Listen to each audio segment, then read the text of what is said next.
بسم الله الرحمن الرحیم دوستانو امید لرم چې روغ جوړ وئ او د ژوند په مزو کې به یې دوستانو نن به راسه په لاین راځي اسماء اخلاص کومه چې د پښتو یو شاعره ده نو هغه به نن موږ سره په لاین راځي نو تاسو هم کتلی شئ چې هغه موږ سره چې کوم دی په لاین راله اسماء اخلاص د ټولو نه مخکې خو تاسو خپل تعریف وکئ او دا زموږ کتونکو ته ووایئ چې تاسو کوم ځای سره تعلق دی. زما نوم چې کوم دی اسماء اخلاص دی، زه د ملکنډ پلۍ سره تعلق ساتم.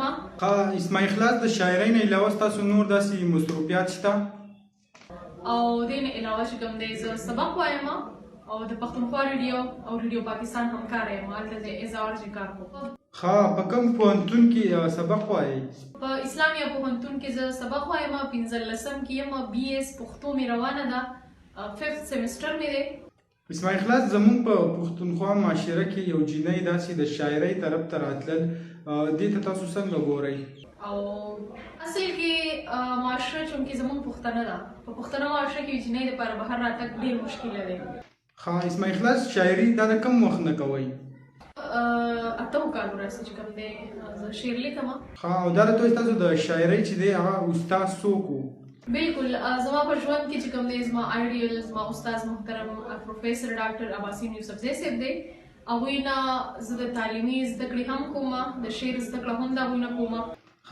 یو بل سوال زما دا دی چې آیا د هر شاعر دپاره کتاب لیکل دا لازمي دي او که نه؟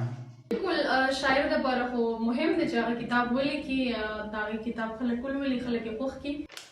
تعلیم چې دی هغه څونه کوئ؟ زه چې کوم دی انشاءالله ماسټر به کوم. ماسټر زما نږدې دی چې دغه پوره شي نو لازم به زه خپله شاعري چې کوم دی د کتاب شکل به ورته ورکوم. ارادې خو ماشاءالله ستاسو ډېرې غټې دي خو د یو جینۍ دپاره دا کول آیا دا به ډېر مشکل نه وي؟ تاسو دې ته په څه نظر ګورئ؟ پښتنه معاشره کې مطلب ګران دی ډېر زیات بهر راوتل. ما ډېر مطلب پیله نه د فیملي نه هم ډېر زیات ایشوز ول، خو اوس شکر الحمدلله هېڅ هم نشته دی. تاسو چې کوم دی زموږ د پښتنو دپاره به هغه څه کوئ؟ انشاءالله دا دی چې د پښتون ولس دپاره د پښتنې پیغلې دپاره داسې څه کار وکړم چې هغوی مخکې راشي، هغوی هم په دې ټولنه کې خپل ژوند وکړي، هغوی هم یو مقام ترلاسه کړي. په اخره کې راته یو شعر هغه هم ډالۍ که سره شریک کړم. هم د نوي کال په هکله باندې دی چې ارام راوړه سکون راوړه هر چاله چې راځي. ارام راوړه سکون راوړه هر چاله چې راځي، قسم در کوم دا واوره نوي کاله چې راځي. نو د نور کله په شان دا کال هم ریل نه و، دا ما صرف ایډیټ کړی و ستاسو د خوشحالۍ دپاره. نو که ویډیو مو خوښ شوي ویډیو لایک کړئ او که په چینل نوي یې چینل سبسکرایب کړئ د داسې نورو ویډیوګانو دپاره. او په کمنټس کې راته ضرور وایئ چې بل داسې کال هغه چا سره ایډیټ کړم. د خپل ځان ډېر خیال ساتئ. د لوی الله په لوی امان. په بله ویډیو کې به ملاویږو. بای بای.